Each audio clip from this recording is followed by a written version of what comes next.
인구 대비로는 76%, 18세 이상 중에는 88.3%에 해당이 됩니다. 2차 접종도 총 2,517만 명으로 인구 대비 약 49%가 접종을 완료해서 거의 절반에 이르고 있고, 접종이 이루어지고 있는 18세 이상 중에는 57%에 해당이 됩니다. 다음 주부터는 소아 청소년 등 예방접종과 고령층 인플루엔자 예방접종의 사전 예약이 시작이 됩니다. 10월 5일 20시부터는 16세에서 17세 청소년에 대한 예약과 추가 접종 대상 중에서 75세 이상 어르신, 노인시설 거주자나 종사자 등에 대한 사전 예약이 시작이 됩니다. 추가 접종 사전 예약 대상자분들께는 개별적으로 안내를 해드릴 예정입니다. 또한 65세 이상 어르신의 인플루엔자 접종 사전 예약도 시작을 합니다. 75세 이상 어르신은 10월 5일 20시부터 사전 예약을 하실 수 있고, 70세에서 74세 어르신은 10월 12일부터, 65세에서 69세 어르신은 10월 14일부터 순차적으로 예약이 가능합니다. 65세 이상 어르신 전체의 인플루엔자 사전 예약은 11월 30일 18시까지 진행이 될 예정입니다. 코로나19 예방접종 그리고 인플루엔자 예방접종의 예약은 코로나19 사전 예약 누리집에서 가능하고, 본인 스스로 예약이 어려운 경우는 보호자 등이 대리 예약도 가능합니다. 다음은 mRNA 백신의 접종 간격 단축과 관련입니다. 4분기 예방접종 시행 계획에서 발표한 바와 같이 10월 11일 이후에 화이자 또는 모더나 백신으로 2차 접종이 예약된 분들의 접종 간격을 6주에서 4주 또는 5주로 단축하였고, 변경된 2차 접종 예약일은 9월 28일부터 개별 안내하고 있습니다. 10월 1일 이후로 2차 접종이 예약된 분들께는 본인의 2차 접종 예약일을 문자로 다시 안내해드리고, 접종 간격이 조정된 대상자분들께는 사전 예약 시 본인이 선택한 국민비서를 통해서 예약 변경 사항을 추가적으로 안내하였습니다. 조정된 날짜에 접종이 어려우실 경우에는 10월 1일부터는 코로나19 예방접종 사전 예약 누리집을 통해서 개별적으로 일정 변경이 가능하다는 점을 알려드립니다. 지난 9월 18일부터 18세 이상 미접종자에 대한 예약을 다시 받은 결과 어제까지 총 42만 명이 예약에 참여하셨습니다. 예약하신 분들은 10월 1일부터 16일까지 예약한 날짜에 접종이 가능합니다. 미접종자 사전 예약은 오늘 18시까지 진행할 예정입니다. 아직 예약하지 않으신 분들은 서둘러 예약에 참여해 주시기 바랍니다. 예약을 못하신 분들은 카카오 또는 네이버에서 자녀 백신을 검색해서 가까운 의료기관에 자녀 백신 알람 신청을 하거나 의료기관에 문의하시면 자녀 백신으로 접종이 가능합니다.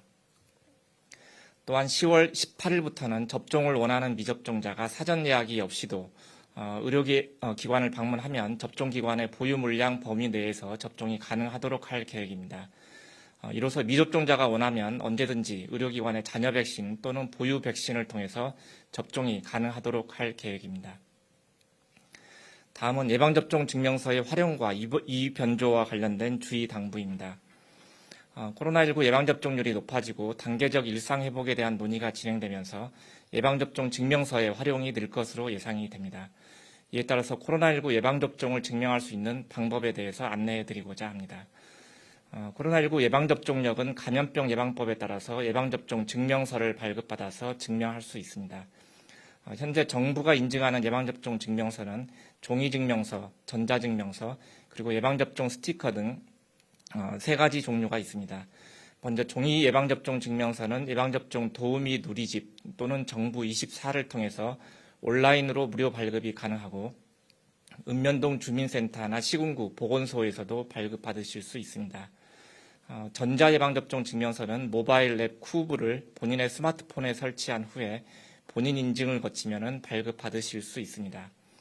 예방접종 스티커는 종이증명서와 전자증명서가 모두 어려울 경우에 읍면동 주민센터를 방문하시면 접종 이력을 확인하고 스티커를 출력해 신분증 뒷면에 부착해드리고 있습니다.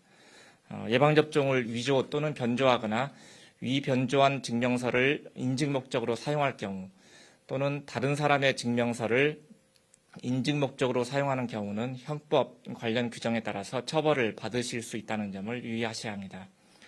아울러 다중이용시설에서 위변조한 증명서를 제시하거나 부정한 방법으로 사용할 경우에는 감염병 예방법에 따른 방역수칙 위반에도 해당이 되므로 과태료 등이 함께 부과될 수 있습니다.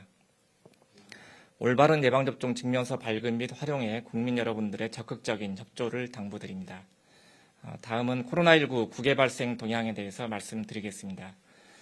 전 세계 코로나19 발생은 지난주에 비해서 감소한 상황이고 싱가포르에서는 역대 최대 발생을 기록하고 있습니다. 또한 미국과 일본에서는 뚜렷한 감소세를 보이고 있습니다. 최근 일주간 전 세계 신규 환자는 340만 명으로 전주에 376만 명에 비해서 감소하였습니다.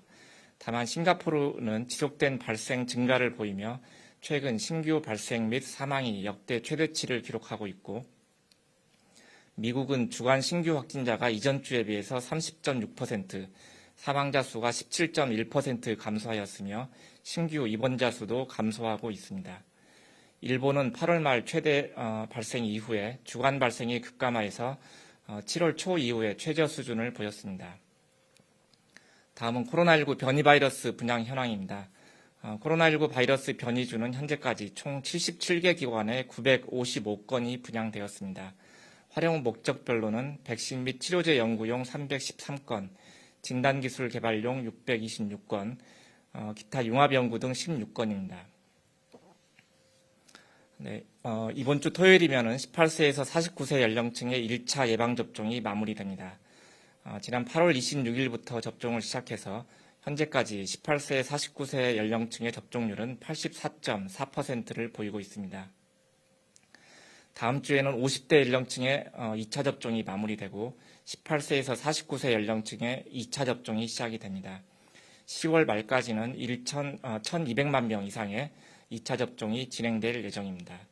또한 10월에는 미접종자에 대한 접종, 소아청소년 및 임신부 접종, 그리고 추가 접종도 시작이 됩니다. 최근 코로나19 감염이 주로 미접종자군에서 발생하는 만큼 아직 접종을 받지 않으신 분들은 오늘 18시까지 사전 예약에 참여해 주실 것을 당부드립니다. 또 자녀 백신 접종은 언제라도 가능합니다. 의료기관에 문의하거나 SNS 자녀 백신 알림을 신청해서 접종을 받으시기 바랍니다. 2차 접종이 남아있는 분들도 예약된 일정에 맞춰서 접종을 완료해 주실 것을 당부드립니다. 어려운 여건 속에서도 사회적 거리두기와 방역수칙을 준수해 주시는 국민 여러분들께 감사드립니다. 감사합니다.